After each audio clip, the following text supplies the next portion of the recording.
El silencio tiene su propio sonido. Durante 10 años, el silencio de mi piso en Madrid fue mi única compañía, un eco constante de la ausencia, del vacío que dejó una familia rota. Las paredes parecían haber absorbido mi soledad. Cada rincón era un recordatorio de una risa que ya no se oía, de unos pasos pequeños que ya no correteaban por el pasillo. Me había acostumbrado a ese silencio, o quizás simplemente me había resignado a él. Pero esa tarde de otoño, el timbre rompió la quietud con una urgencia que no reconocí. Sonó 2 veces, cortas y afiladas, como un latido asustado. Me levanté del sofá, dejando un libro a medio leer, y caminé hacia la puerta con esa mezcla de curiosidad y hastío de quien no espera a nadie. Al abrir, el corazón se me detuvo un instante. Era él, Adrián, mi hijo. No era el niño de 8 años que se despidió de mí con ojos fríos y palabras que no eran suyas. Tampoco era el adolescente hosco que apenas me miraba en los pocos y tensos encuentros que su madre permitía. Ante mí se erguía un joven de 18 años, alto, casi un hombre, pero con la fragilidad de un niño, a punto de romperse. Estaba pálido, los nudillos blancos de apretar los puños, y sus ojos, mis ojos, estaban inundados de una tormenta de emociones que no pude descifrar. Temblaba, un temblor casi imperceptible que delataba la batalla que se libraba en su interior. «Papá, necesito hablar contigo», dijo, y su voz se quebró en la última palabra, como un cristal que finalmente cede a la presión. Sin decir nada, me hice a un lado para dejarlo pasar. Entró con pasos vacilantes, mirando el piso como si cada baldosa fuera un campo de minas. Cerré la puerta y el silencio volvió a engullirnos, pero esta vez era diferente. Estaba cargado de electricidad, de palabras no dichas durante una década. Se detuvo en medio del salón, dándome la espalda, y entonces, sin poder contenerlo más, su cuerpo se sacudió por un sollozo ahogado, se giró para enfrentarme, y las lágrimas que había estado conteniendo brotaron sin control, recorriendo su rostro joven y atormentado. «Lo que mamá te hizo», empezó, la voz ahogada por el llanto, «lo que me obligó a decir sobre ti, era todo mentira. Todo». Se me secó la garganta. El aire se volvió denso, pesado. El mundo pareció detenerse. «Perdóname, papá. Por favor, perdóname». En ese instante 10 años de infierno, de noches en vela preguntándome qué había hecho mal, de sentir el desprecio de mi propio hijo, de ser juzgado por todos como un mal padre, todo empezó a tener sentido. El castillo de naipes, construido con mentiras y crueldad, comenzaba a derrumbarse. Di un paso, luego otro, y lo envolví en mis brazos. Sentí sus hombros temblar contra mi pecho, el calor de sus lágrimas empapando mi camisa, y lo abracé con la fuerza de una década de amor contenido, de abrazos robados. No sabía qué mentira era. No sabía los detalles de la crueldad.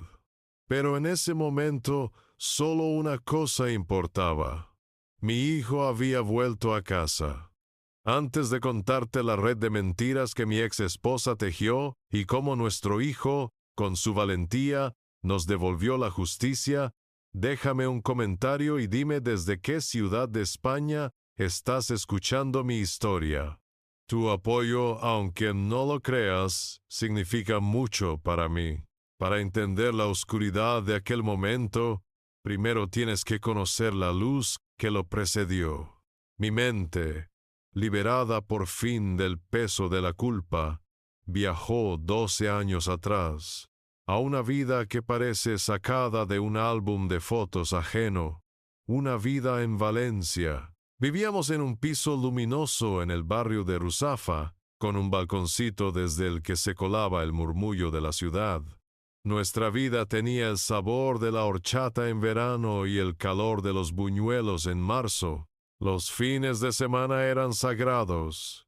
Los sábados por la mañana cogíamos las bicicletas y recorríamos el antiguo cauce del río, el jardín del Turia, ese larguísimo collar de esmeralda que abraza la ciudad. Adrián, con sus piernecitas cortas, pedaleaba con una energía inagotable en su pequeña bici con ruedines, y el sonido de su risa era, sin duda, la banda sonora de mi felicidad. Y los domingos eran para la familia. Íbamos a casa de mis padres en Alboraya.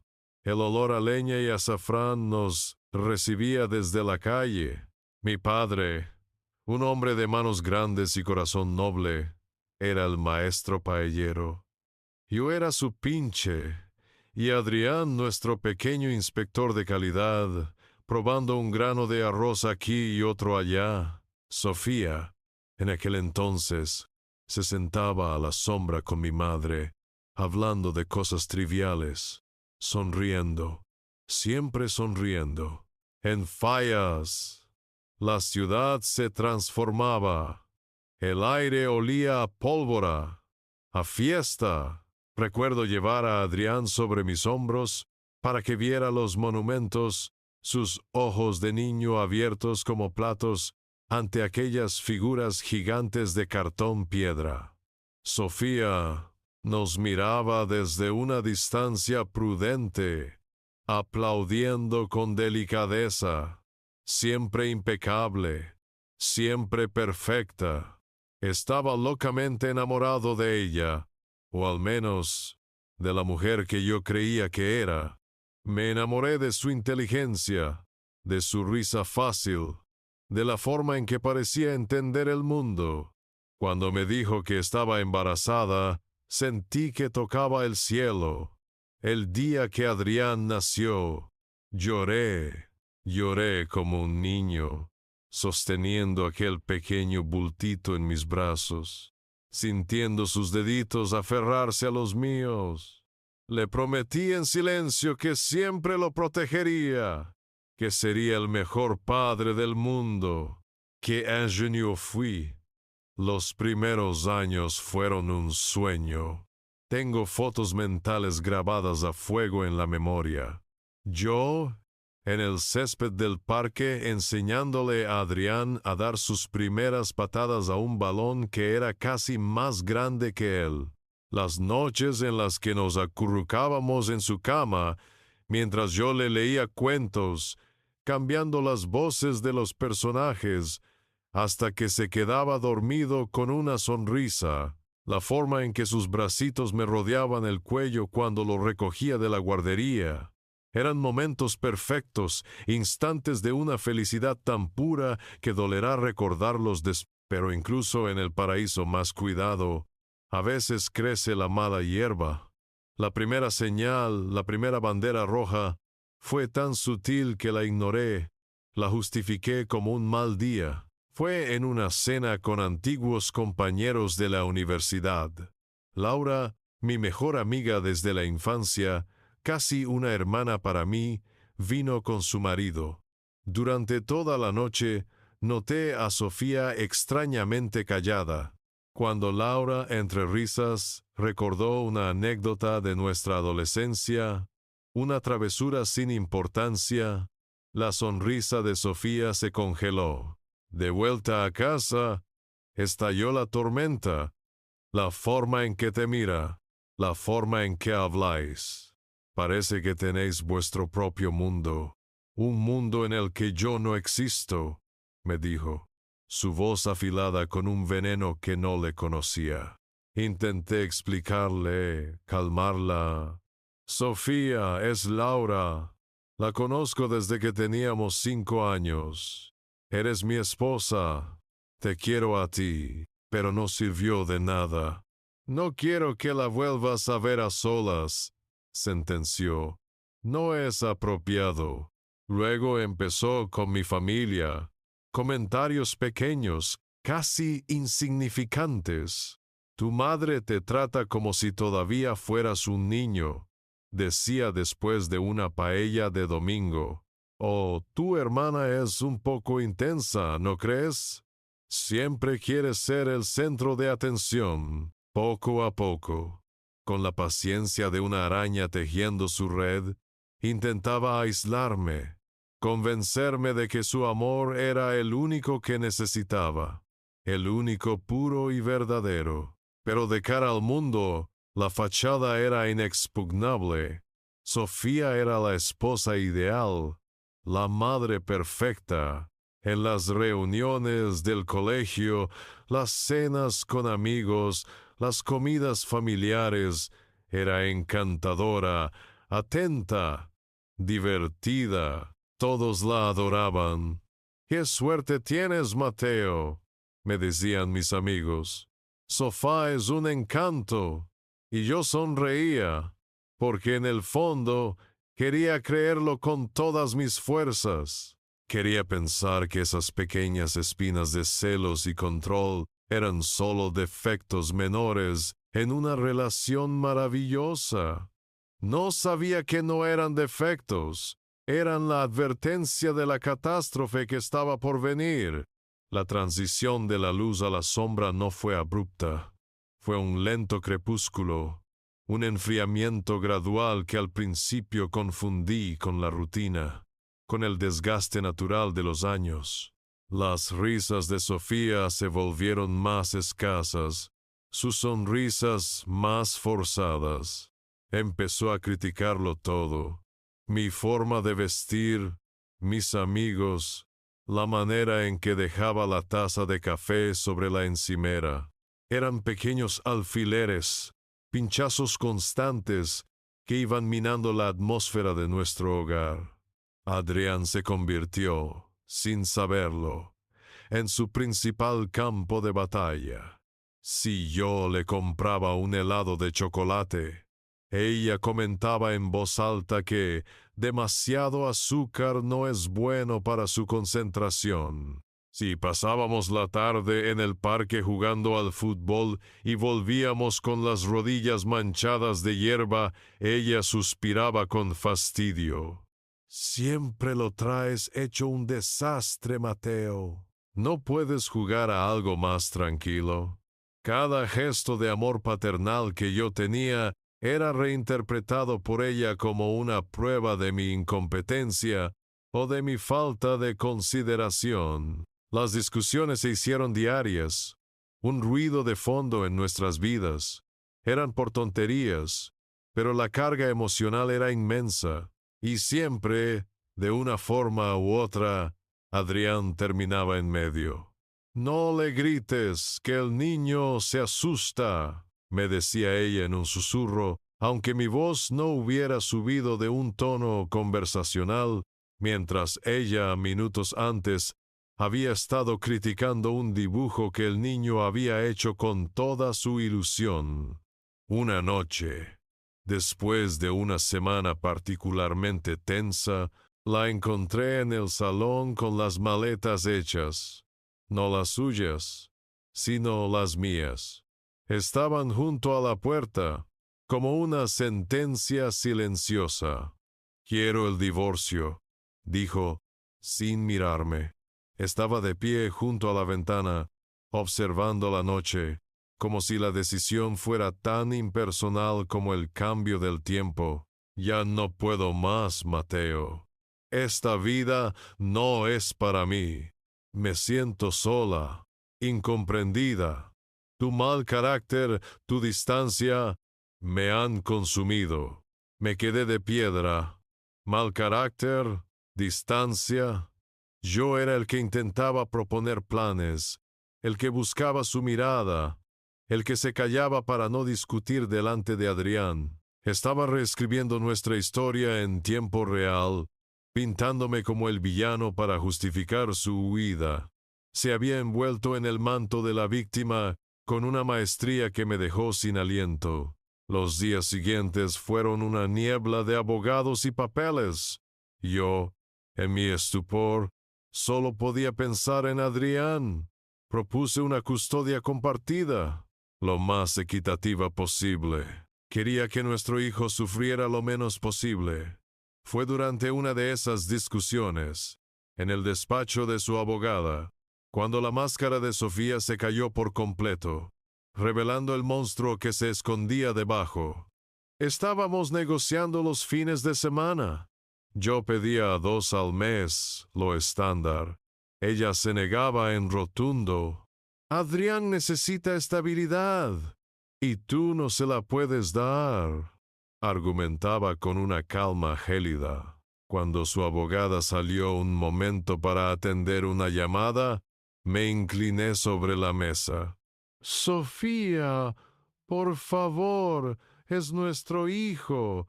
No le hagas esto. Ella levantó la vista de sus papeles y sus ojos, aquellos ojos que una vez me parecieron llenos de vida, ahora eran 2 esquirlas de hielo.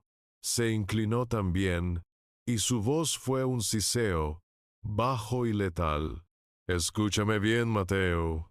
Me vas a dar la custodia completa, la casa y una pensión generosa. Y si no me das exactamente lo que quiero, te juro que me aseguraré de que todos, absolutamente todos, piensen que eres un monstruo. Y Adrián no solo te odiará, sino que te tendrá miedo. El aire se me escapó de los pulmones. Aquello no era una amenaza. Era una declaración de guerra, y el campo de batalla iba a ser el alma de mi hijo. Esa misma tarde, al volver a casa, la vi arrodillada junto a Adrián en su cuarto. Le estaba secando una lágrima imaginaria. «No llores, mi amor», le susurraba con una dulzura empalagosa. «Mamá está triste porque papá a veces no nos trata bien, pero es nuestro secreto, ¿vale? No se lo puedes contar a nadie, porque se enfadaría mucho». Vi como mi hijo, con sus ojos inocentes, asentía con la cabeza, sellando un pacto tóxico del que no entendía las consecuencias. Estaba plantando la primera semilla del mal, enseñándole a mentir, a ocultar, a temerme. Intenté hablar con ella, razonar, apelar a la mujer de la que me había enamorado. «Sofía, podemos hacer esto de forma civilizada, por el bien de Adrián». Pero al mirarla a los ojos, vi que ya no había nadie al otro lado.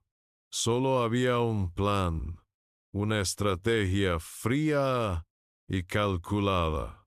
No quería un divorcio, quería una victoria, una aniquilación. Devastado, firmé los papeles. Cedí en casi todo. Acepté el régimen de visitas restrictivo que ella impuso. Lo hice pensando que, si le daba lo que quería, quizás dejaría a nuestro hijo en paz. Pensé que, al sacrificar mis derechos, estaba comprando la tranquilidad de Adrián. Fue el mayor error de mi vida. No estaba evitando la guerra. Simplemente le estaba entregando a mi enemigo el arma más poderosa que tenía. El divorcio no fue el final de la guerra, fue el comienzo de la ocupación. Sofía se había quedado con el territorio, nuestra casa, y con el rehén más valioso, el corazón de nuestro hijo. Desde la distancia, yo solo podía observar, impotente, cómo ella iniciaba su metódica y cruel campaña de demolición. Cada conversación que tenían, cada momento que pasaban juntos, Era una oportunidad para ella de verter una gota más de veneno. Me lo imagino perfectamente, porque Adrián, en su confesión, me lo describió con un dolor que aún le quemaba. Si yo llamaba y no contestaban porque estaban en el cine, al volver a casa, ella le decía, «¿Ves, cariño? Papá siempre llama en los peores momentos. No respeta nuestro tiempo juntos». Es que su trabajo siempre es más importante que tú. Si yo tenía que cancelar una visita por estar enfermo, la narrativa cambiaba. Papá ha vuelto a fallarte. Supongo que tenía un plan mejor. Le hablaba de mí como si fuera un extraño egoísta, un hombre impredecible del que era mejor desconfiar. Ten cuidado con él, Adrián. A veces se enfada mucho por nada. Si ves que levanta la voz, me llamas enseguida. Le enseñó a tener miedo de un hombre que jamás le había levantado la mano. Los fines de semana que me correspondían se convirtieron en una ruleta rusa de excusas y cancelaciones. Yo me pasaba la semana planeando, buscando entradas para un partido, preparando su comida favorita, limpiando el pequeño apartamento al que me había mudado para que se sintiera como en casa, y entonces, el viernes por la tarde, llegaba el mensaje de texto. Adrián tiene mucha tos, no puede salir con este frío. Le han puesto un examen sorpresa el lunes y tiene que estudiar todo el fin de semana. Tiene un cumpleaños de un amigo, se me había olvidado por completo, lo siento. Cada excusa era una puñalada. Al principio intentaba discutir, razonar, pero ella siempre tenía la última palabra. La salud y la educación de mi hijo son lo primero, Mateo. Pensé que lo entenderías. ¿Cómo luchar contra eso? Me hacía parecer el irresponsable si insistía. Las pocas veces que conseguía verlo, Adrián no era mi hijo. Era un pequeño autómata, un niño con la mirada vacía y las respuestas ensayadas. ¿Qué tal la semana, campeón? Bien. ¿Hiciste algo divertido en el cole? No sé.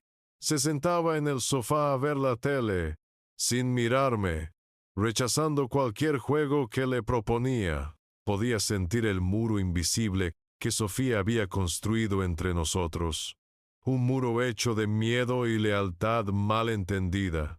Volvía a mi piso vacío, con el alma hecha pedazos, con la comida que había preparado intacta en la nevera y un silencio que gritaba mi fracaso. El golpe más duro, el que casi me hace rendirme, llegó en su 10º cumpleaños. Llevaba meses ahorrando para comprarle el telescopio que siempre habíamos querido. Recuerdo cómo nos tumbábamos en el césped en las noches de verano, mirando las estrellas, y yo le prometía que un día tendríamos uno para ver los anillos de Saturno. Lo encontré en una tienda especializada. Era perfecto. Lo envolví con un papel de galaxias y estrellas, imaginando su cara de sorpresa. Cuando se lo di, en el portal de su casa durante los 5 minutos que Sofía me concedió, vi un destello del antiguo Adrián. Sus ojos se iluminaron, una sonrisa genuina, la primera en meses, se dibujó en su rostro. «Gracias, papá», me dijo, abrazando la caja con fuerza. Por un instante, creí que había ganado una pequeña batalla, que el amor podía, por un segundo, traspasar el muro. Una semana después, sonó el portero automático de mi apartamento. Era Adrián. Bajé corriendo, con el corazón desbocado. ¿Habría venido a verme por sorpresa? Pero no. Estaba en la puerta con la cabeza gacha, sosteniendo la caja del telescopio. No me miraba a los ojos. «Toma», me dijo, extendiéndome el regalo. «¿Qué pasa? ¿No funciona?», pregunté, confundido. Levantó la vista, y en sus ojos no había ira, solo una tristeza infinita y resignada. «Mamá dice que esto no es para mí. Dice que son cosas de críos y que tengo que centrarme en los estudios, no en tonterías». Se me heló la sangre. Tonterías. Mirar las estrellas juntos era una tontería. Se dio la vuelta y se fue corriendo, sin mirar atrás, dejándome allí, en el umbral de mi puerta, con el peso de aquel regalo devuelto, que era mucho más que un telescopio. Era la prueba definitiva de que lo estaba perdiendo. Busqué ayuda, por supuesto. Hablé con mi abogada, una mujer competente que me escuchó con empatía. «Se llama alienación parental, Mateo», me dijo, «y es increíblemente difícil de probar. Ella es la madre custodia, y ante un juez siempre parecerá la más preocupada por el niño. Cualquier cosa que hagas, ella lo usará en tu contra». Fui a un psicólogo que me dio herramientas para sobrellevar el dolor, pero no para solucionar el problema. Lo peor fue el entorno. La gente con buena intención empezaba a dudar. Incluso mi propia hermana, en una comida familiar, me preguntó con cautela: «Mateo, Adrián es un niño muy bueno. ¿Estás seguro de que no hiciste algo sin darte cuenta para que reaccione así?». Cada pregunta era como echar sal en la herida. Me estaban aislando tal como Sofía había planeado. El mundo entero empezaba a creer su versión. Pero no me rendí. No podía. Cada vez que el desaliento amenazaba con hundirme, recordaba su risa en el Turia, sus bracitos rodeándome el cuello, y seguía luchando en silencio. Seguía llamando cada miércoles y cada viernes, aunque casi siempre saltara el buzón de voz. Le dejaba mensajes alegres, contándole mi día, como si fuera la cosa más normal del mundo. Le escribía cartas y postales de los sitios a los que iba por trabajo, cartas que, como supe después, ella interceptaba y guardaba. Y cada fin de semana que me tocaba, me presentaba en su puerta a la hora acordada, tocaba el timbre, y si nadie abría, esperaba en mi coche durante 2 horas, el tiempo completo de la visita, mirando su ventana, con un libro en las manos y el corazón en un puño. Me iba de allí derrotado, pero no vencido, porque en el fondo de mi alma sabía que mi hijo seguía allí, en alguna parte, detrás de ese muro de mentiras, y tenía la esperanza de que, algún día, se acordara de mí y encontrara el camino de vuelta. Cuando creía que ya no podía hacerme más daño, Sofía encontró la manera de llevar su crueldad a un nuevo nivel. Decidió que no le bastaba con controlarme en privado. Necesitaba cimentar su victoria en la plaza pública, y eligió el colegio de Adrián como su escenario. Fue en una de esas aburridas reuniones de padres y profesores. Al principio del curso, yo estaba sentado al fondo, como siempre, intentando pasar desapercibido. Cuando llegó el turno de ruegos y preguntas, Sofía levantó la mano con una elegancia estudiada. «Disculpen», empezó, con una voz que era la mezcla perfecta de fragilidad y preocupación. «No es una pregunta, es más bien una reflexión como madre. A veces, nuestros hijos atraviesan situaciones familiares complicadas. Hizo una pausa dramática y todas las cabezas se giraron hacia ella. Y creo que es importante que el centro esté al tanto para poder darles el apoyo emocional que necesitan. Adrián es un niño sensible y la inestabilidad y los problemas de temperamento de su padre a veces le afectan. Solo pido, por favor, que lo tengan en cuenta. Temo por su estabilidad emocional. No me acusó de nada directamente. Fue mucho más inteligente. Se pintó a sí misma como una madre abnegada y a mí como una fuente de inestabilidad y peligro. El veneno de la insinuación es mucho más potente que el de la acusación directa. Vi las miradas de los otros padres, miradas de compasión hacia ella y de sospecha hacia mí. El director del centro asintió con gravedad. Por supuesto, señora. Tomamos nota. El bienestar de los alumnos es nuestra máxima prioridad. Salí de aquella reunión sintiéndome como un leproso. La etiqueta de padre problemático me la acababan de coser a la espalda, pero lo peor aún estaba por llegar. Aquello solo fue la preparación del terreno para su obra maestra de la manipulación. Unas semanas después, me llegó una citación de los servicios sociales del colegio. Querían una evaluación psicológica de la situación familiar. Sofía me lo comunicó con una falsa tristeza. Lo siento, Mateo. El colegio insiste, por lo que comenté. Dicen que es el protocolo. Años después, Adrián me contó con la voz temblorosa lo que ocurrió en los días previos a esa cita. Su madre lo sentó en la mesa del comedor, como si fueran a hacer los deberes, y empezó el ensayo. Su voz, me dijo mi hijo, era dulce, pero sus ojos eran fríos como el acero. Mi amor, el miércoles vas a hablar con una señora muy simpática, le dijo. Te va a preguntar cosas de papá, y es muy importante que le digas la verdad. La verdad es que a veces papá te grita mucho. ¿A que sí? Adrián, con 9 años, negó con la cabeza. Papá no me grita.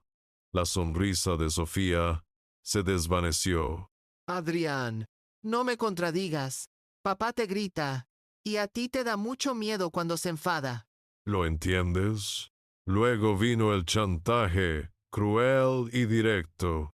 Si no le dices eso a la señora, pensaré que ya no me quieres.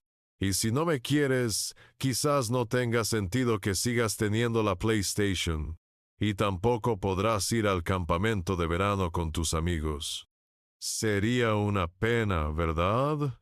Lo repitieron una y otra vez, hasta que las respuestas de Adrián salieron de forma automática, como una lección aprendida de memoria. Le robó su verdad y la reemplazó con una mentira que le obligó a hacer suya. Las consecuencias de aquello fueron inmediatas y devastadoras.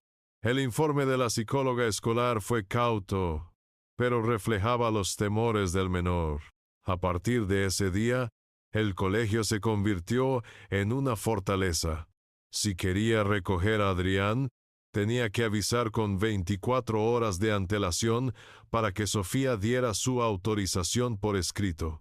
Ya no podía entrar a las fiestas de Navidad o de fin de curso. Me convertí en un visitante incómodo, un extraño vigilado. El golpe se extendió a mi propia familia.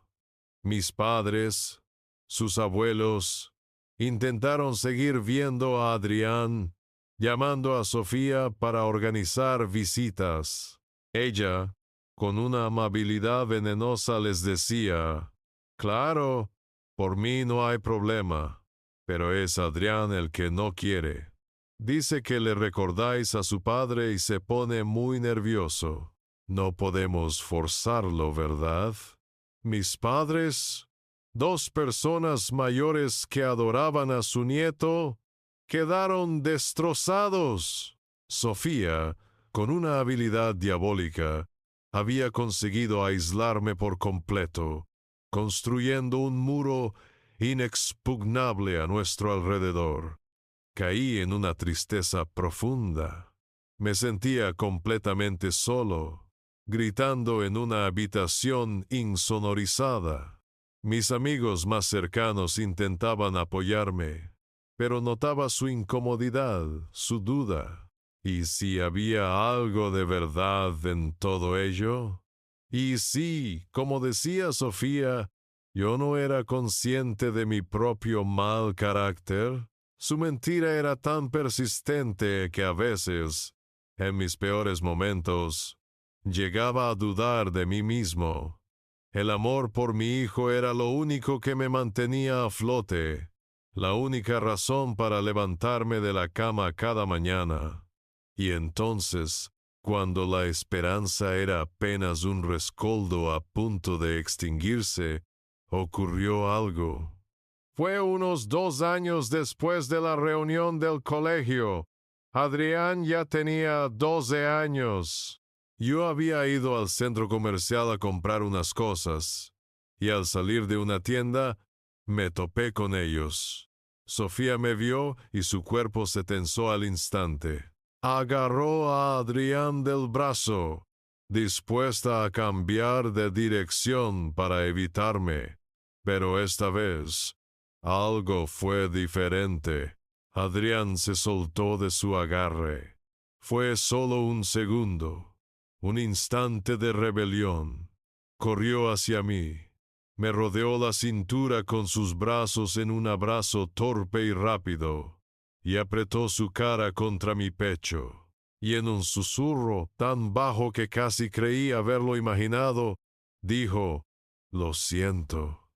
Antes de que pudiera reaccionar, Sofía ya estaba allí, tirando de él, separándonos.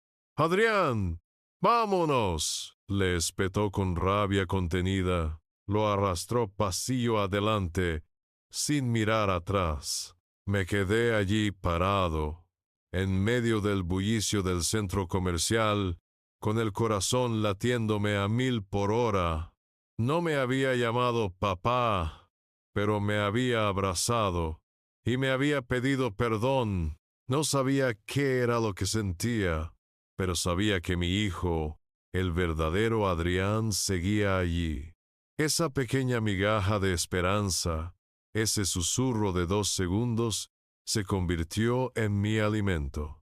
Fue la luz que me guió a través de los años de oscuridad que todavía me quedaban por delante. Los años que siguieron a aquel abrazo fugaz en el centro comercial fueron un desierto con un único y minúsculo oasis al que mi memoria volvía una y otra vez. Seguí con mi rutina de llamadas y visitas fallidas, pero ahora lo hacía con un propósito renovado. Sabía que, en algún lugar bajo el control de su madre, mi hijo me recordaba. Adrián entró en la adolescencia. Desde la distancia, yo veía cómo se convertía en un joven serio y responsable. Sacaba buenas notas, era educado, el tipo de hijo del que cualquier madre presumiría, y Sofía desde luego lo hacía. En las pocas conversaciones que mantenía con familiares lejanos, siempre me llegaba el mismo mensaje. Adrián está hecho un hombrecito. Sofía ha hecho un trabajo increíble criándolo sola. Nadie veía el peso que cargaba en sus hombros, la tristeza perenne en su mirada que solo un padre podía reconocer. Crecía bajo una campana de cristal, con el amor de su madre actuando como un veneno lento, un amor condicionado a su obediencia y a su rechazo hacia mí. Pero un adolescente no es un niño de 9 años. La mente de un joven empieza a conectar los puntos, a ver las grietas en la fachada de los adultos. Y la fachada de Sofía, aunque robusta, no era perfecta. Adrián empezó a notar cosas, pequeños detalles que sembraron la semilla de la duda.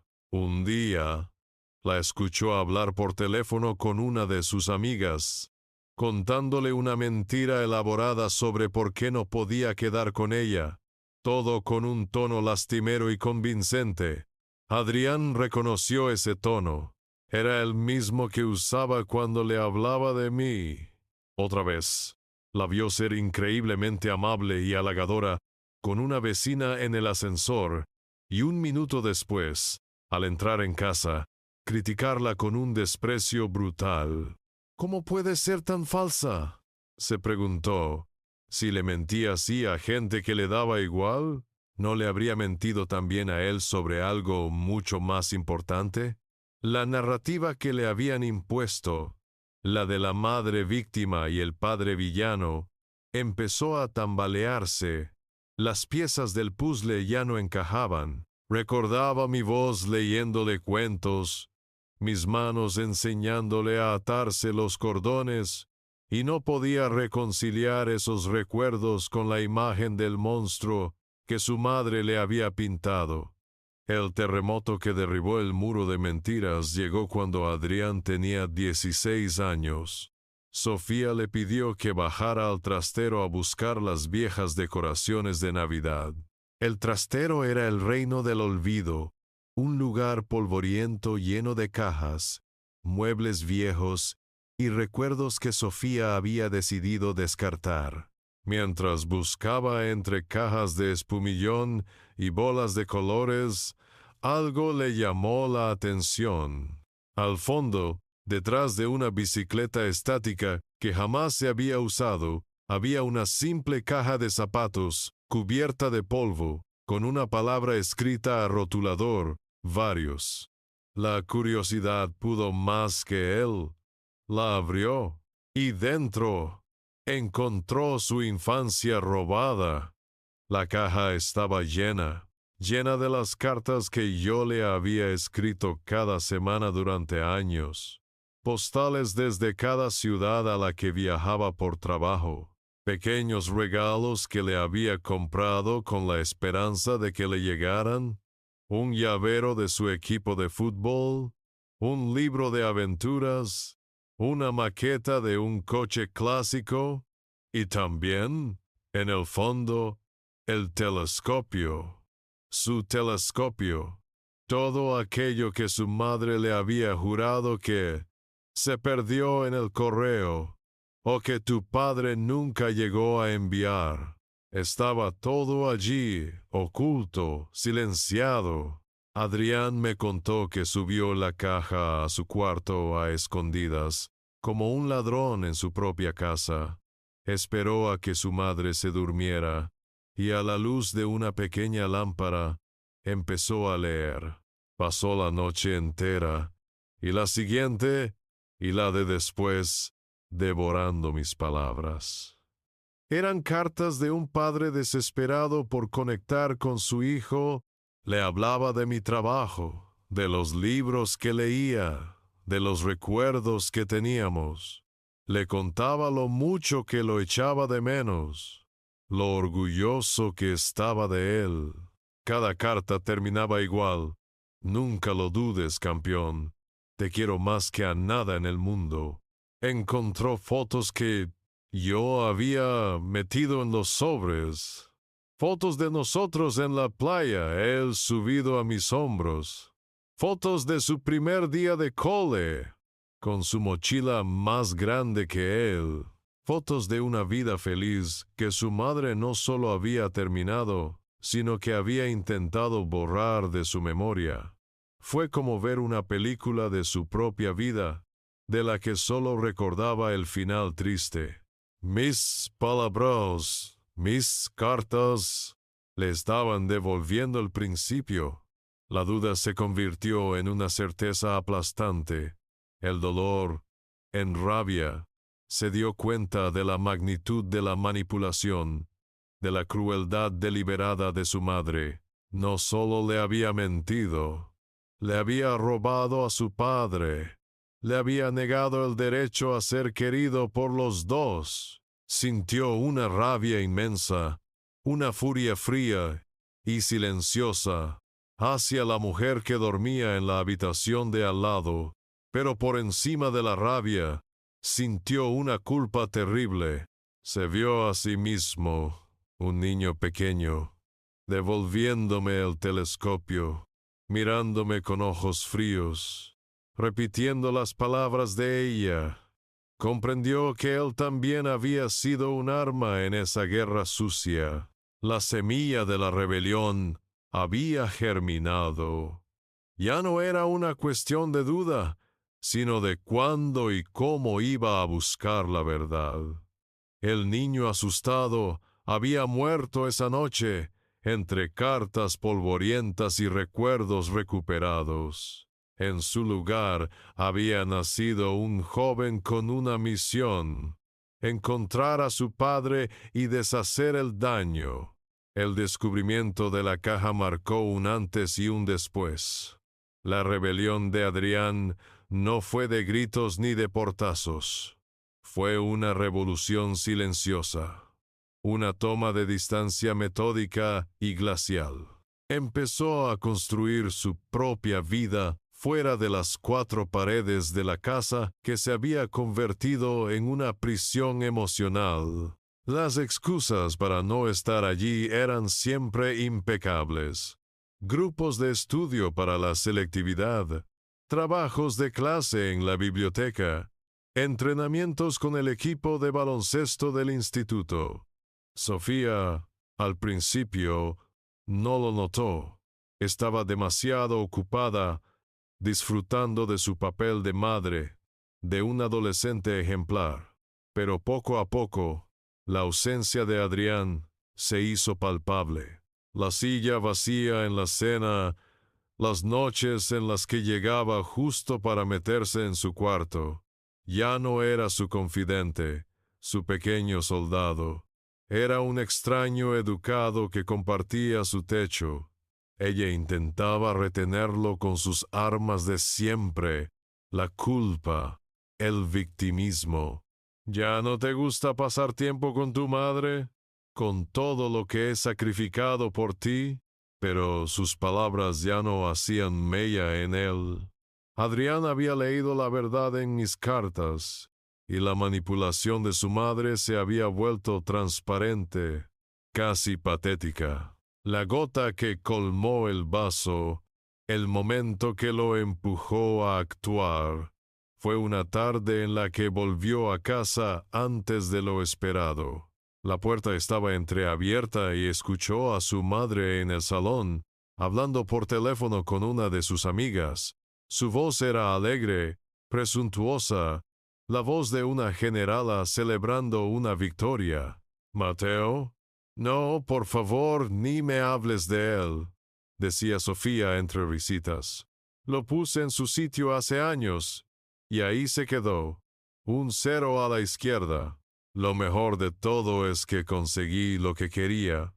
Adrián es todo mío, absolutamente mío.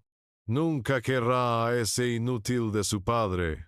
Créeme, he hecho un trabajo tan bueno que, aunque se le presentara delante, no lo reconocería ni como padre ni como nada». Adrián se quedó helado en el pasillo. No era solo la mentira, era el orgullo en su voz, la jactancia, la total ausencia de remordimiento.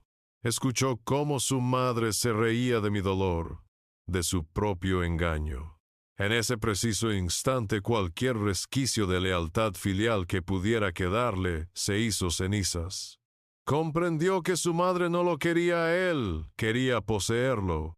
Él no era un hijo, era un trofeo. Aquella conversación fue el punto de no retorno. Ya no había nada que pensar. Tenía que hablar conmigo. Tenía que deshacer 10 años de veneno. Pasó las siguientes semanas con una doble vida. De cara a su madre, era el mismo adolescente distante, pero por dentro estaba trazando un plan. Me confesó que pasó noches en vela, con el corazón en un puño, pensando en cómo contactarme. ¿Y si yo no quería verlo? ¿Y si, después de tanto tiempo, yo también lo odiaba a él por haberle creído a ella? El miedo casi lo paraliza, pero la imagen de mi rostro en las viejas fotografías y las palabras de mis cartas le daban la fuerza para seguir adelante. No se atrevió a buscarme directamente en Internet. Temía que su madre, en su paranoia controladora, pudiera tener alguna forma de rastrear su historial de búsqueda. Así que optó por la vía más segura, la más humana, sus abuelos, mis padres. Un martes por la mañana, desde una cabina telefónica cerca del instituto para no usar su móvil, marcó el número de la casa de Alboraya, un número que había encontrado en una vieja agenda de su madre. Rezó para que no lo hubieran cambiado. Al otro lado, respondió la voz temblorosa de mi madre.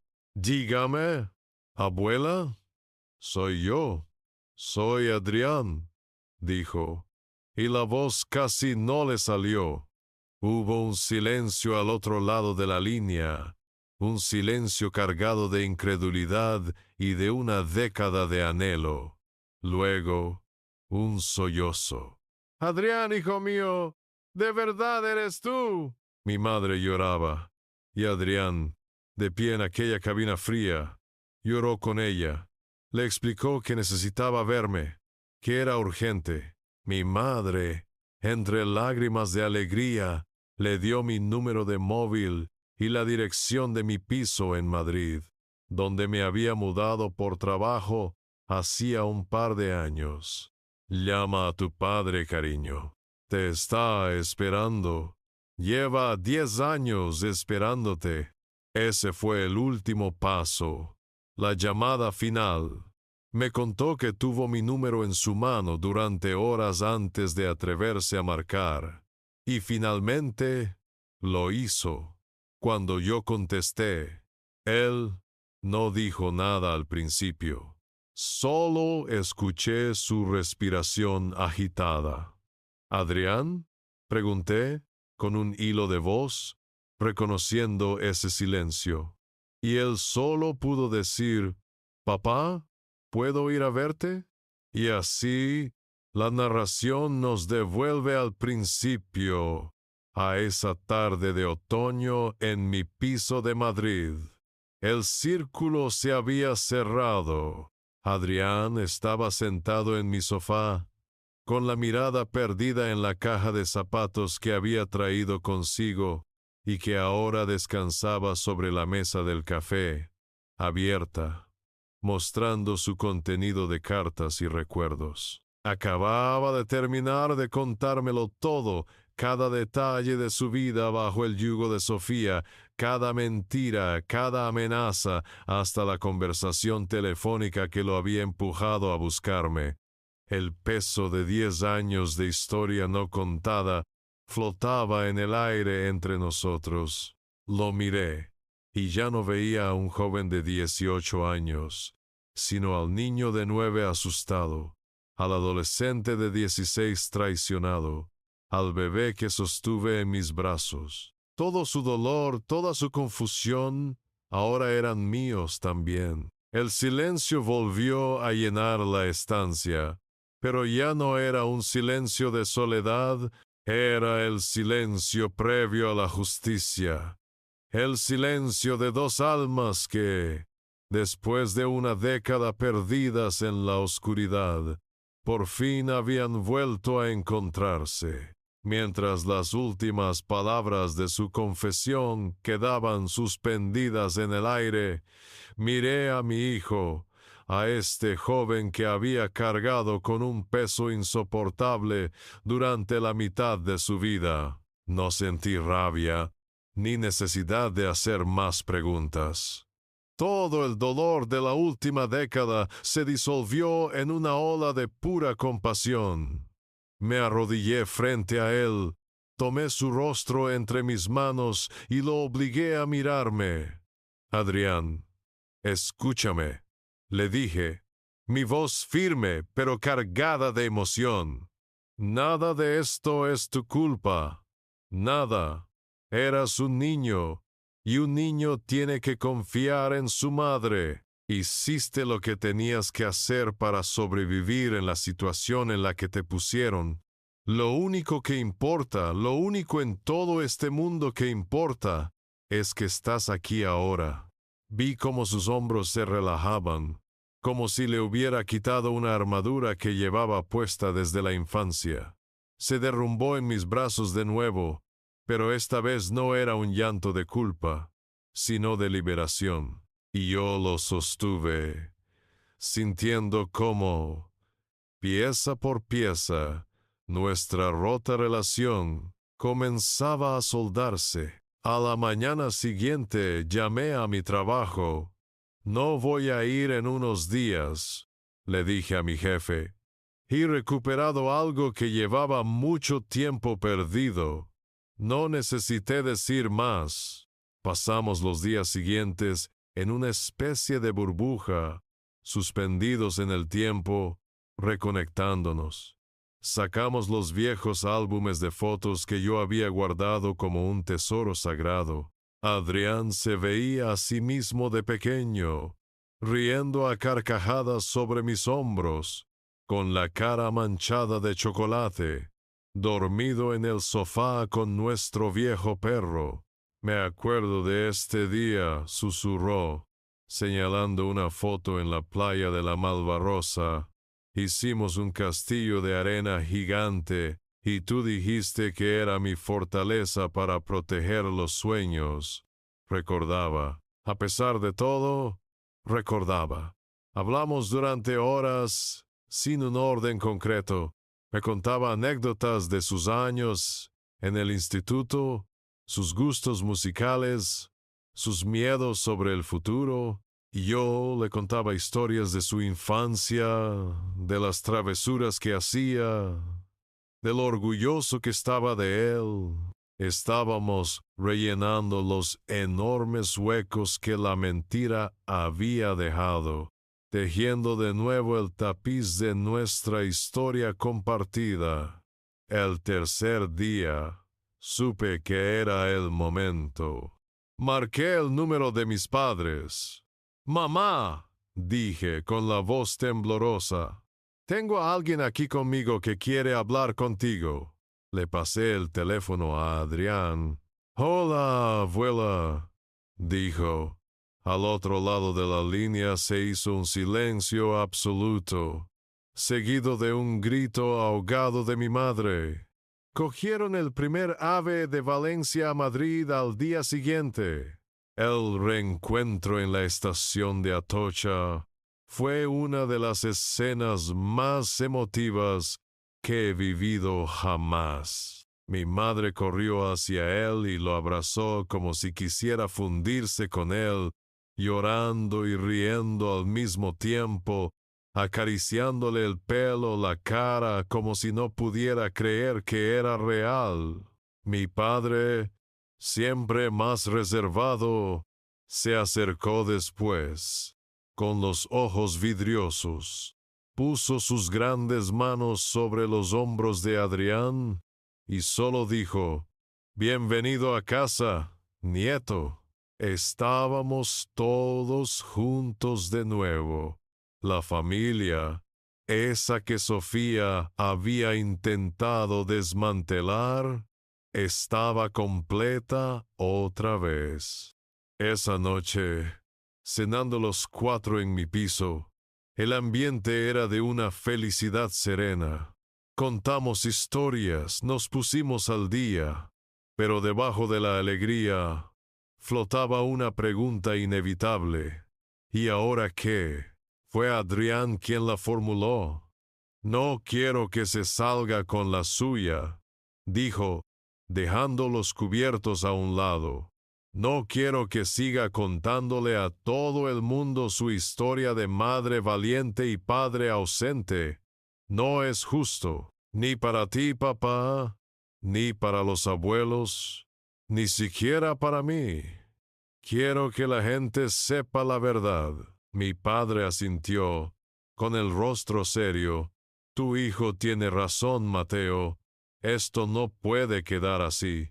No por venganza, sino por justicia. Por tu honor, descartamos la idea de una batalla legal. Sería larga, costosa, y sobre todo, volvería a poner a Adrián en el centro de un conflicto doloroso. No, la justicia que buscábamos no era la de los tribunales. Era una justicia más profunda, más social.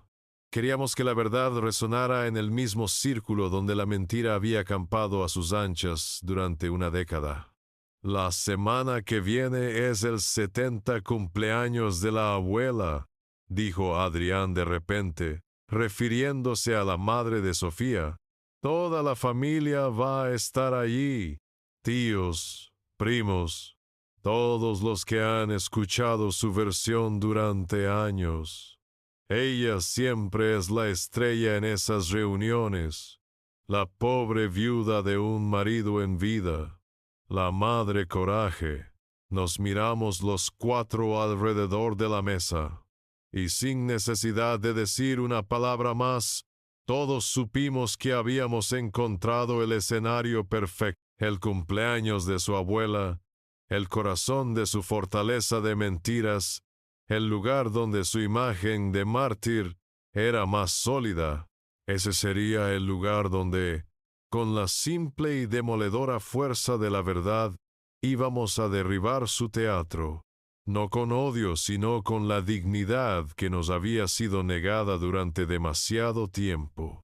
Una vez tomada la decisión, una extraña calma se apoderó de nosotros. Ya no éramos víctimas a la deriva. Éramos una familia con un plan, unidos por un propósito común. Sentado en el sofá, Adrián me miró con una seriedad que lo hacía parecer mucho mayor. «Papá, hay algo importante que tienes que entender», me dijo. «Soy yo el que tiene que hablar en la fiesta. Yo tengo que decirlo». Lo miré, a punto de protestar, de ofrecerle mi protección, pero me detuve al ver la determinación en sus ojos. «Yo fui el que mintió», continuó. «Aunque me obligaran, mis labios pronunciaron las mentiras. Yo fui el arma que ella usó contra ti, y por eso soy yo el que tiene que deshacerlo. Necesito hacerlo, por ti, pero también por mí». Comprendí en ese instante que aquel acto no era solo para buscar justicia, era el paso final de su propia sanación, era su manera de reclamar su voz, su verdad, de dejar de ser el niño asustado y convertirse en el hombre que estaba naciendo. Asentí lentamente. «Lo harás tú», le dije, «y yo estaré a tu lado en cada palabra». Nuestra coordinación en los días siguientes fue silenciosa y precisa. Llamé a mi hermana Ana y le conté todo. El teléfono se quedó en silencio durante casi un minuto antes de que ella pudiera articular palabra. Su voz, una mezcla de horror y furia, se convirtió en nuestra aliada incondicional. «Vosotros encargaos de Adrián», me dijo. «Yo me encargo de que mamá y papá mantengan la calma en la fiesta. Actuaremos como si nada, como si fuera una celebración más. No sospechará nada. Nuestra pequeña red de apoyo estaba lista». La parte más difícil recayó sobre Adrián. Tuvo que volver a casa de su madre. Tuvo que volver a la jaula del león sabiendo que pronto abriría la puerta para siempre. Fueron los 5 días más largos de su vida. Me contaba por mensajes de texto cómo tenía que sentarse a cenar con ella, escucharla hablar de trivialidades, soportar sus pequeños comentarios manipuladores, todo mientras sonreía y asentía. Fue la actuación de su vida. Sofía notó que estaba más callado, más absorto, pero lo atribuyó al estrés de los estudios. Jamás, en su arrogancia, pudo imaginar que su hijo la estaba estudiando a ella, analizando cada uno de sus movimientos, esperando el momento de la verdad. Vivía bajo el mismo techo que la mujer que le había destrozado la infancia, pero ya no le tenía miedo. La miraba con una mezcla de lástima y una fría determinación. No preparamos un discurso de odio. No queríamos caer en su mismo juego de veneno y reproches. Nos sentamos juntos, con mis padres y mi hermana por videollamada, y hablamos de lo que queríamos transmitir. Nuestro mensaje no sería sobre la maldad de Sofía, sino sobre la fuerza de nuestro vínculo. Hablaríamos del amor perdido, de los años de dolor silencioso y de la inmensa alegría de habernos reencontrado. No era un ataque, era una celebración de la verdad. Queríamos que la gente no solo viera su mentira, sino que sintiera nuestra verdad. La noche antes de la fiesta, Adrián tomó la última decisión, el toque final de nuestro plan. Voy a llevar la caja, dijo. Se refería a la caja de zapatos que lo había cambiado todo, la que contenía una década de mi amor silenciado. Cuando hable, la pondré sobre la mesa para que todos la vean.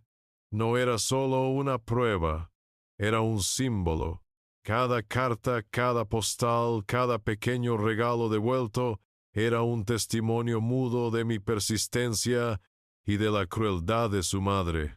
La caja no era una acusación, era la historia misma, era la prueba tangible de que, mientras ella construía un muro de mentiras, yo había estado al otro lado, pacientemente, colocando ladrillos de amor, esperando que algún día él los encontrara. Y ese día había llegado.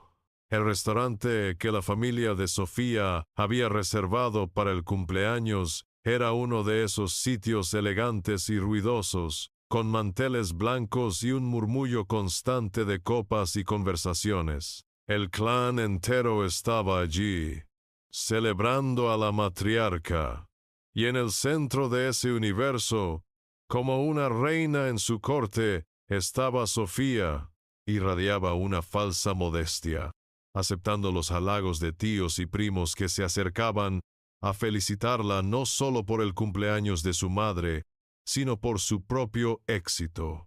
«Eres una campeona, Sofía», le oí decir a un tío suyo, mientras yo observaba desde la distancia. «Criar a un chico tan estupendo como Adrián tú sola, tienes el cielo ganado».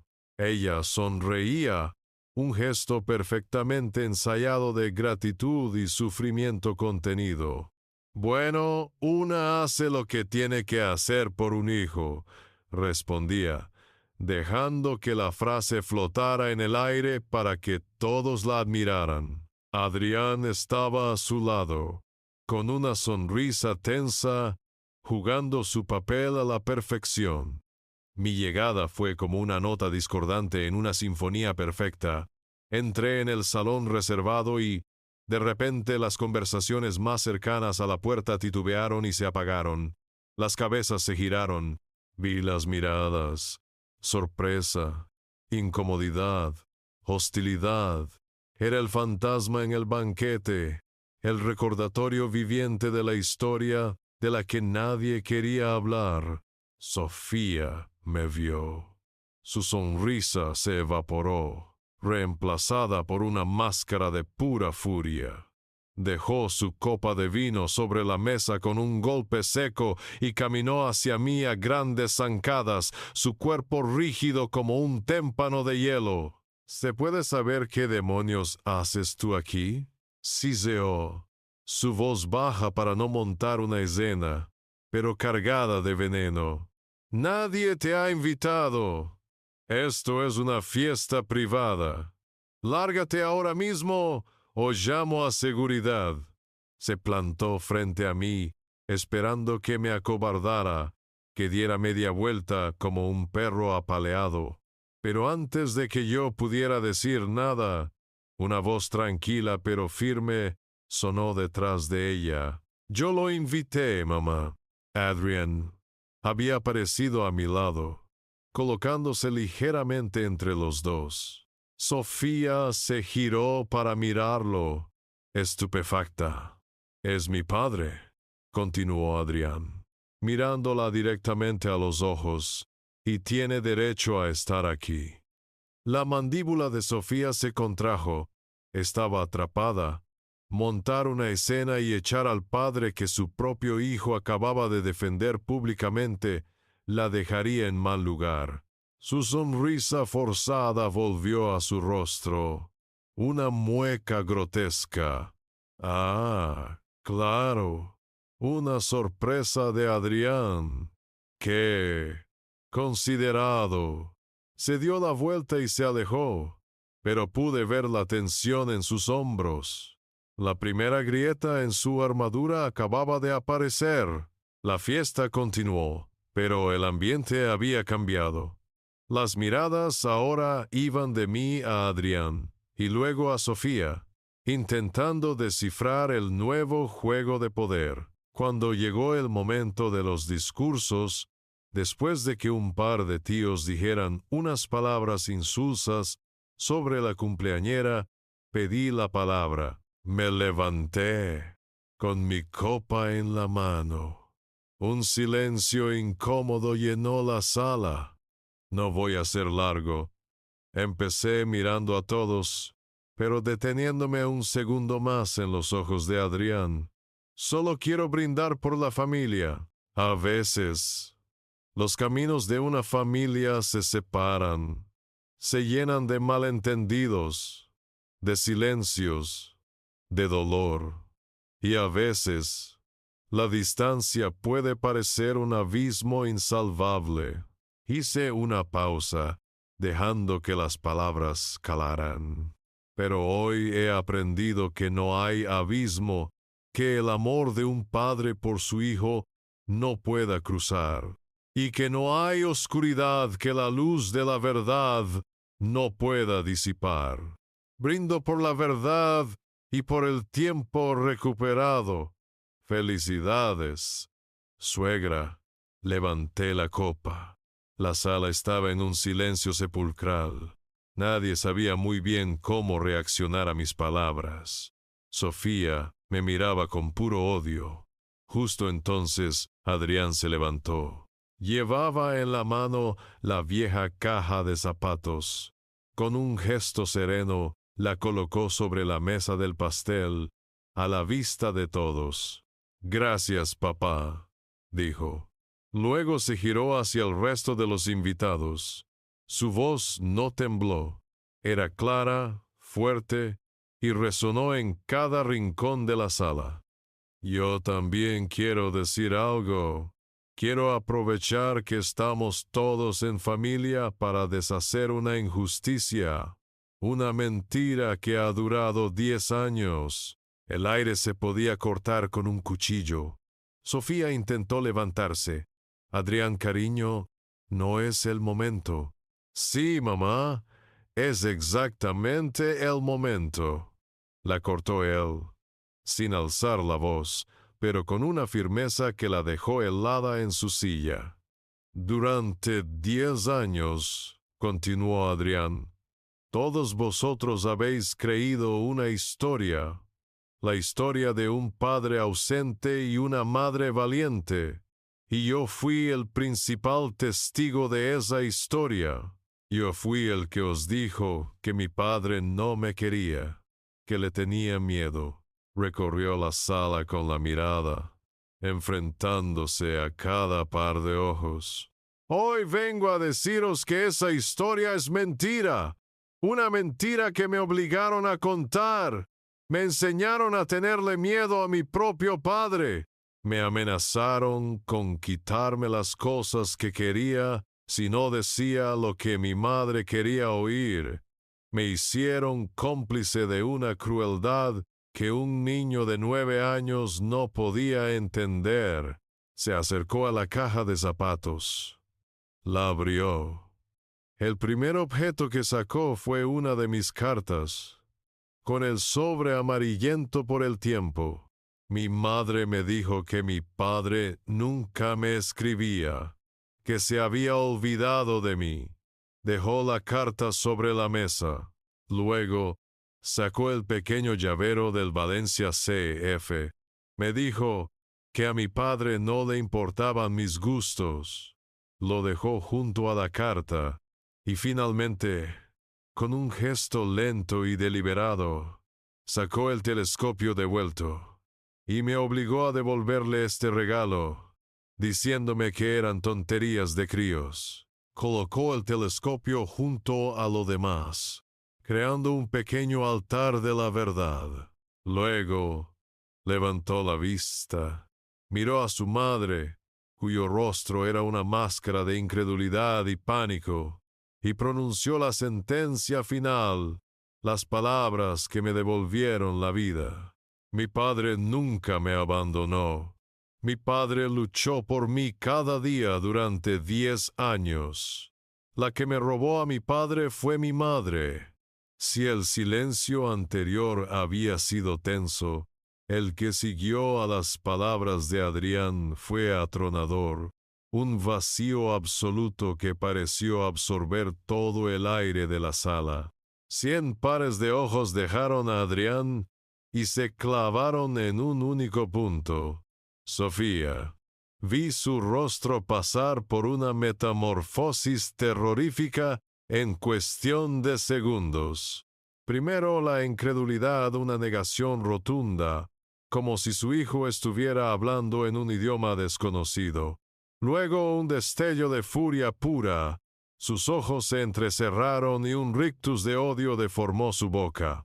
Y finalmente, cuando comprendió que no había escapatoria, el pánico, un pánico desnudo, animal, el de una criatura acorralada que ve cómo los muros de su propia mentira se desploman sobre ella.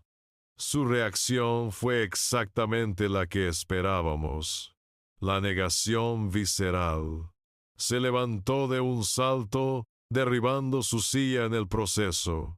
El estruendo rompió el silencio, y todas las miradas se crisparon. «Miente», gritó, y su voz fue un chillido agudo, desesperado, que no se parecía en nada al tono medido y dulce que siempre usaba.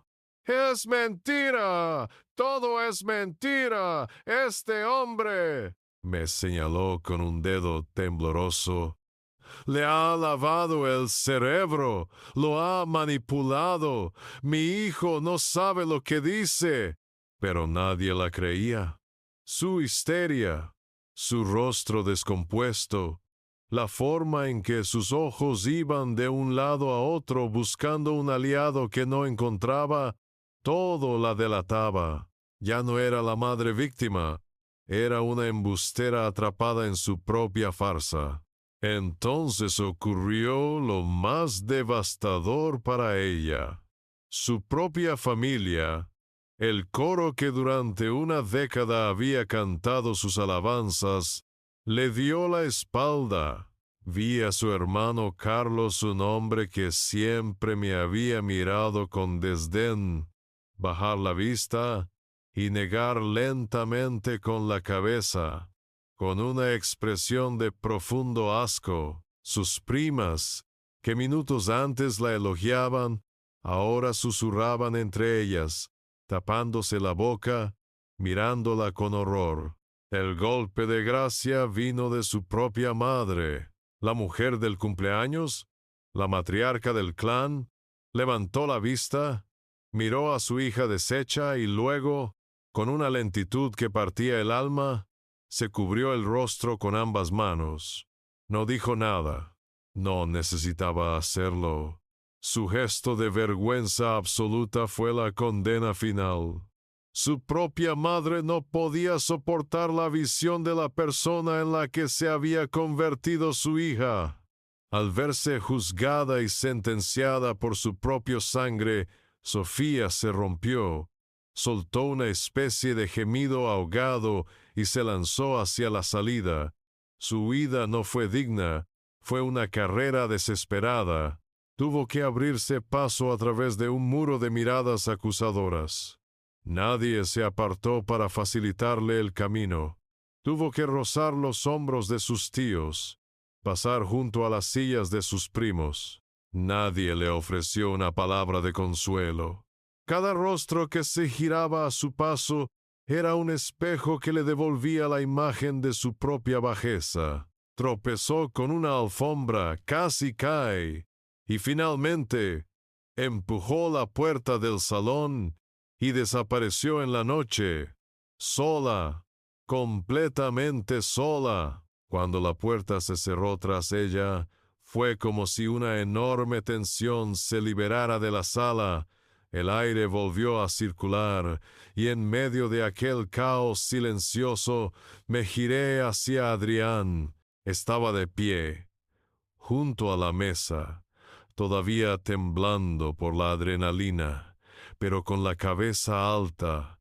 Le abrí los brazos y él se refugió en ellos. Lo abracé con toda la fuerza de mi ser, un abrazo que contenía 10 años de orgullo, de gratitud, de un amor que había sobrevivido al peor de los inviernos.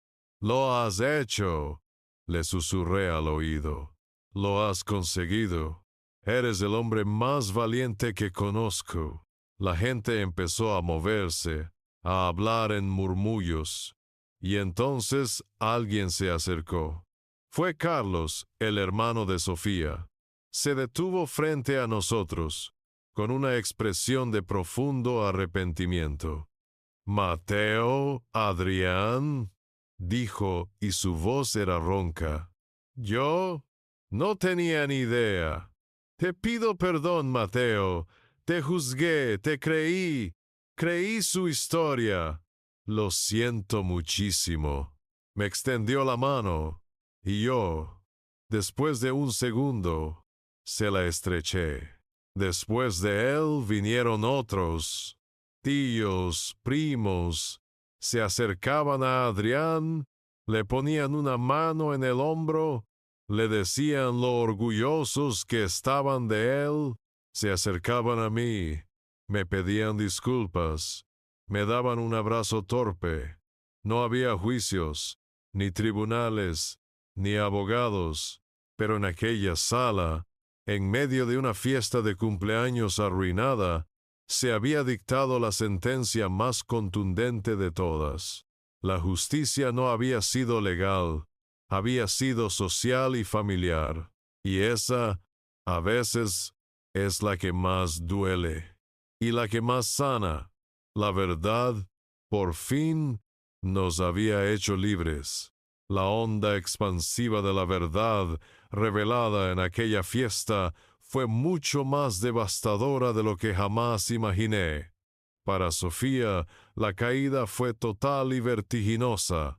La mujer que había construido su identidad sobre una montaña de mentiras y victimismo, se encontró, de la noche a la mañana, sepultada bajo los escombros de su propia farsa. Su familia, que había sido su ejército de defensores ciegos, se convirtió en su tribunal más severo. Su hermano Carlos le comunicó por un escueto mensaje que no quería volver a saber de ella hasta que buscara ayuda profesional, avergonzado por haber sido cómplice involuntario de su crueldad. Su madre, humillada en su propia fiesta de cumpleaños, se encerró en un silencio impenetrable, negándose a cogerle el teléfono. El estatus de pobre Sofía se evaporó, reemplazado por una nueva etiqueta, susurrada en las conversaciones familiares: la manipuladora. El pedestal que tanto le costó erigir se había convertido en su picota. Desesperada por recuperar el control, intentó su último recurso: Adrián. Su teléfono empezó a llenarse de mensajes suyos. Al principio, eran textos cargados de un arrepentimiento teatral. «Hijo mío, perdóname. No sé en qué estaba pensando. Tu padre me ha puesto en tu contra». Cuando Adrián no respondió, el tono cambió a la súplica. «Por favor, háblame. Te necesito. Eres lo único que tengo». Y al chocar contra el muro de silencio de su hijo, afloró su verdadera naturaleza, la ira. «¿Después de todo lo que he hecho por ti, así me lo pagas? Eres un desagradecido, igual que él». Adrián me enseñaba los mensajes, no con dolor, sino con una triste serenidad. «Ya no funciona, papá», me dijo un día. «Es como ver a un mago intentando hacer trucos cuando ya te han enseñado el secreto. Solo veo los hilos». Por primera vez en su vida, Adrián no estaba reaccionando a sus emociones, sino observándolas desde una distancia segura. Y al no responder, al negarle la reacción que ella necesitaba para alimentarse, le quitó todo su poder. Había perdido el control sobre él para siempre. La noticia, como era de esperar, se extendió como la pólvora por su círculo social. Las amigas que la habían compadecido durante años ahora la evitaban. Las invitaciones a cenas y eventos dejaron de llegar. Su vida, que giraba en torno a las apariencias y al qué dirán, se vació de contenido. Se encontró viviendo la misma vida de aislamiento y soledad a la que me había intentado condenar a mí. Un reflejo perfecto y cruel de su propia obra. Mientras su mundo se desmoronaba, el nuestro se reconstruía. Adrián tomó la decisión de mudarse a mi piso en Madrid para preparar su acceso a la universidad. Fue su elección, una declaración de independencia. Verlo instalarse en la habitación de invitados, colocar sus libros en la estantería, llenar la casa con su música y su presencia, fue como ver la primavera llegar después de un invierno demasiado largo. Había una ligereza en sus andares, una chispa en su mirada, que yo no le había visto desde que era un niño pequeño.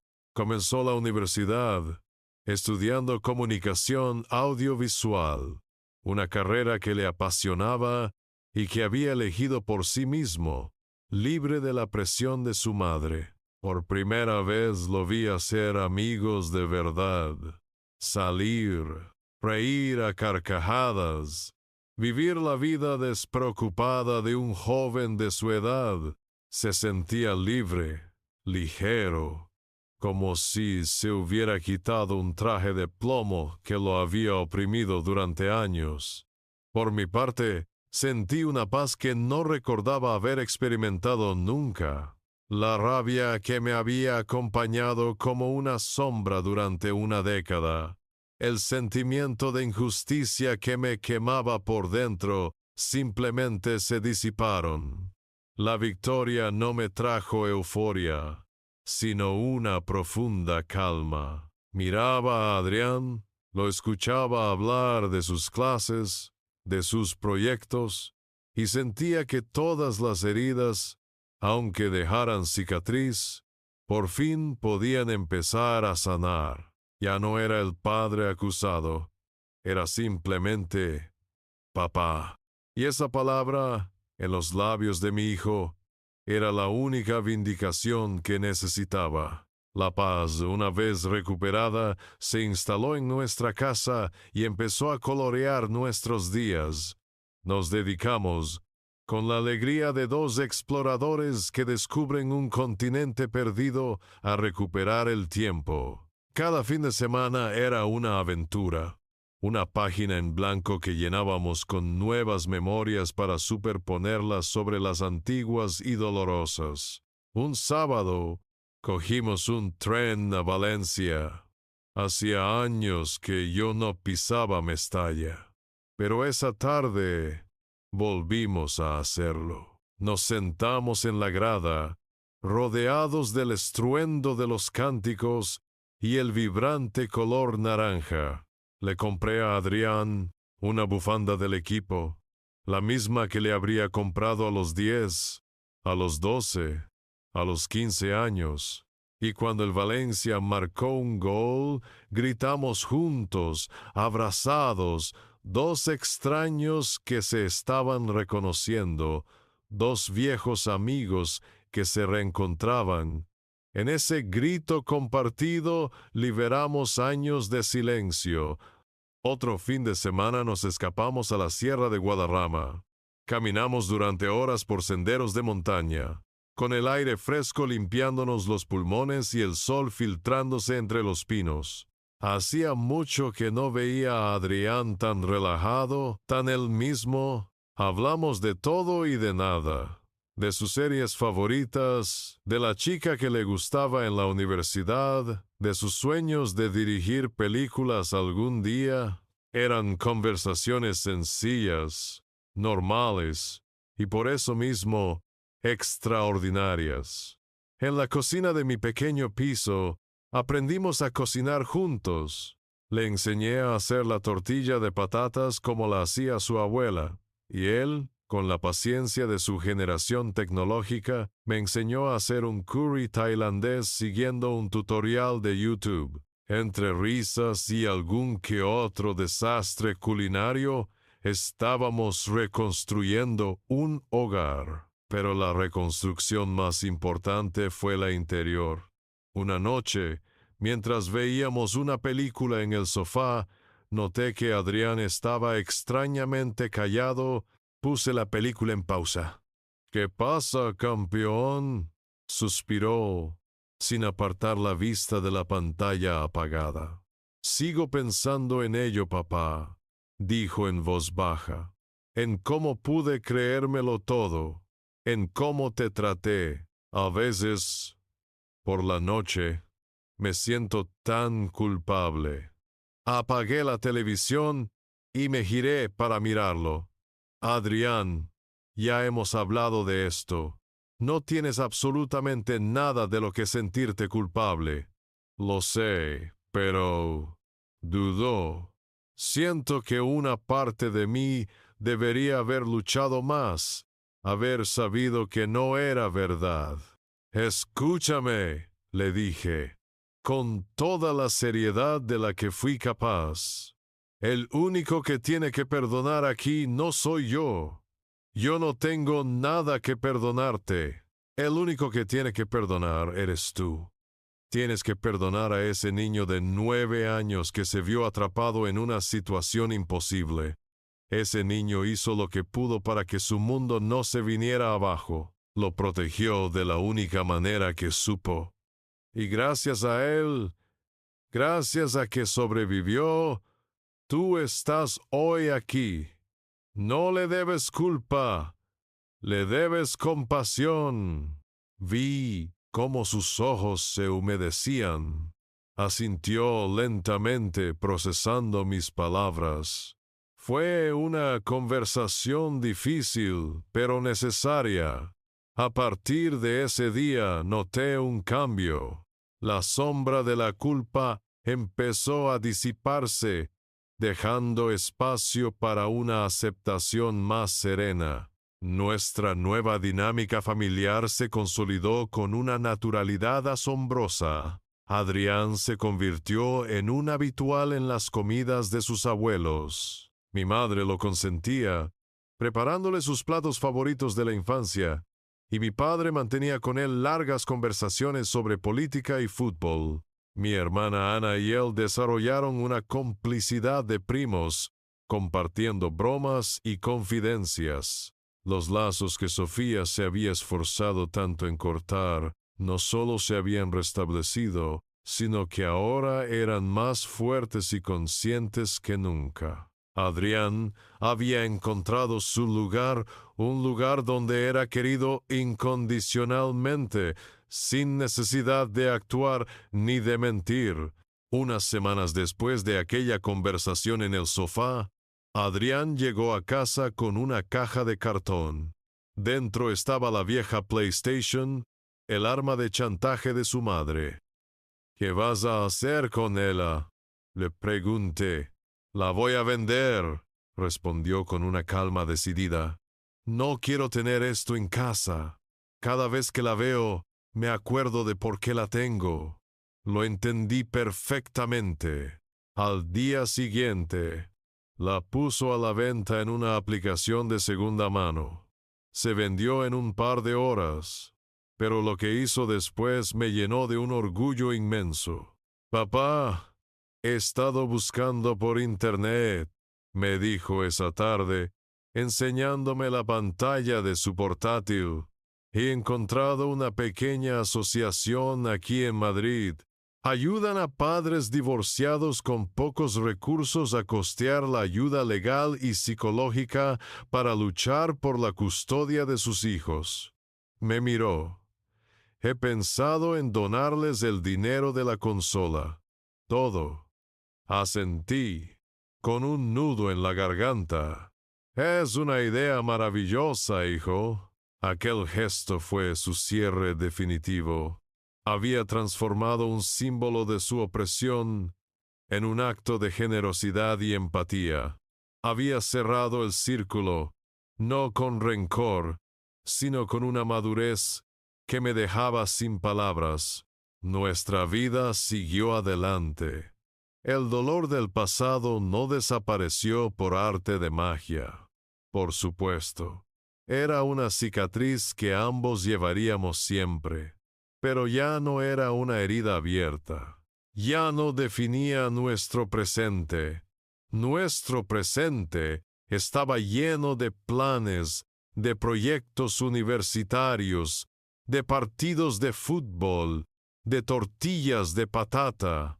Estábamos mirando hacia adelante, juntos, con la certeza de que, aunque habíamos perdido 10 años, la vida nos estaba regalando la oportunidad de construir un futuro lleno de verdad y de amor recuperado.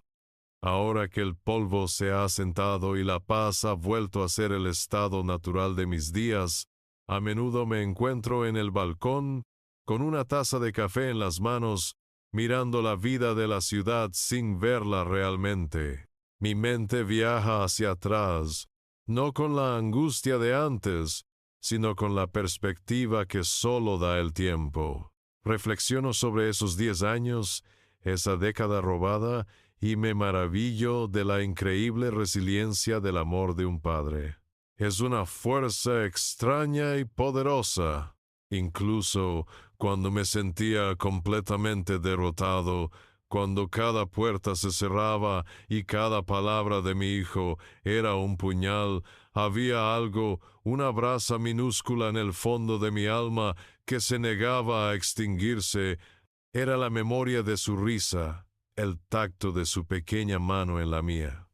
Ese amor no desapareció, solo hibernó.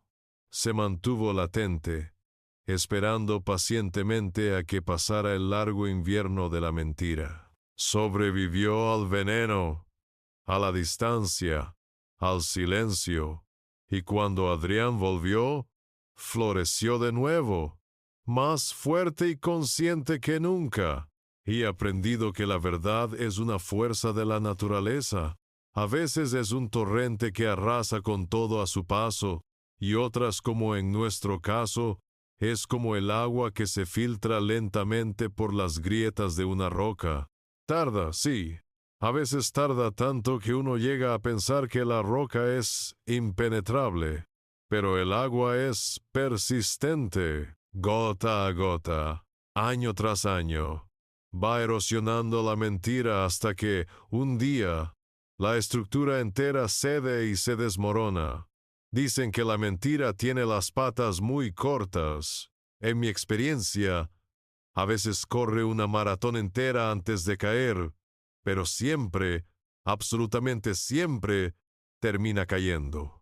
La gente a menudo me pregunta si he perdonado a Sofía, y la respuesta, sincera y meditada, es que no. Quizás algún día llegue a un estado de indiferencia total, pero el perdón es una palabra demasiado grande para una herida tan profunda y deliberada. Sin embargo, sí he aprendido sobre el perdón en otras formas, y tenido que aprender a perdonarme a mí mismo. Me perdoné por no haber visto las señales antes, por haber sido ingenuo, por haber creído que cediendo compraría la paz. Me perdoné por las noches en las que dudé, en las que me sentí un fracaso como padre, por no haber podido proteger a mi hijo de la persona que más debía haberlo cuidado, y sobre todo, he visto la importancia de que Adrián se perdone a sí mismo. Ayudarle a comprender que el niño que fue no tuvo la culpa, que su única responsabilidad era sobrevivir, ha sido la lección más importante de este viaje, porque la culpa es el último grillete que la manipulación deja atado a sus víctimas, y solo perdonándose a uno mismo se puede ser verdaderamente libre. Si hay algún padre o alguna madre escuchando mi historia, que esté pasando por un infierno parecido, que sienta que está perdiendo a su hijo o a su hija por la manipulación de otra persona, solo quiero deciros una cosa: no os rindáis. Nunca. Vuestro amor es como una semilla que habéis plantado en el corazón de vuestros hijos. Aunque ahora mismo parezca que está enterrada bajo capas y capas de tierra infértil, sigue ahí. Seguid regándola con vuestra paciencia, con vuestra persistencia, con vuestro amor incondicional. Aunque no veáis la flor, seguid llamando, seguid escribiendo, seguid estando ahí. Porque un día, cuando menos lo esperéis, esa semilla encontrará una grieta por la que colarse y buscará la luz, y la luz sois vosotros. Al final, esta historia no es sobre el odio, la mentira o la venganza. Es sobre la fortaleza de un vínculo. El amor verdadero entre un padre y un hijo puede ser atacado, puede ser herido, puede ser silenciado, pero no puede ser destruido. Puede sobrevivir a las pruebas más duras, a los inviernos más largos, y resurgir de sus cenizas con una fuerza capaz de sanar las heridas más profundas y de reconstruir un mundo que parecía perdido para siempre. Ha pasado un año desde la fiesta de cumpleaños que lo cambió todo. Es domingo, y el aire en la casa de mis padres en Alboraya huele a leña, a romero y a felicidad. Estoy en el patio ayudando a mi padre con la paella, removiendo el arroz con el mismo gesto que él me enseñó de niño. A mi lado, Adrián debate animadamente con su abuela sobre el punto exacto de cocción del garrofón. Mi hermana Ana sale de la casa con una bandeja de aperitivos, riéndose de la discusión. Miro la escena, y es casi idéntica a los recuerdos de hace 12 años, pero es infinitamente mejor, porque esta felicidad no es ingenua, es una felicidad consciente, ganada a pulso. Veo a mi hijo reír, una risa abierta, sin sombras. Veo a mis padres mirarlo con una adoración serena. Veo a mi hermana guiñarle un ojo a su sobrino, y me doy cuenta de que hemos cerrado el círculo. Hemos vuelto al punto de partida, pero ahora somos más fuertes, estamos más unidos. Hemos reconstruido nuestro pequeño paraíso sobre los cimientos sólidos de la verdad. ¿Creéis que la justicia social que recibió Sofía fue suficiente castigo? ¿Qué habríais hecho vosotros en mi lugar durante todos esos años de silencio y dolor? Contádmelo todo en los comentarios. Vuestras historias y opiniones son muy importantes para esta comunidad. Si esta historia de lucha y justicia te ha conmovido, no olvides dejar un like, suscribirte al canal y activar la campanita para no perderte el próximo secreto que te voy a desvelar.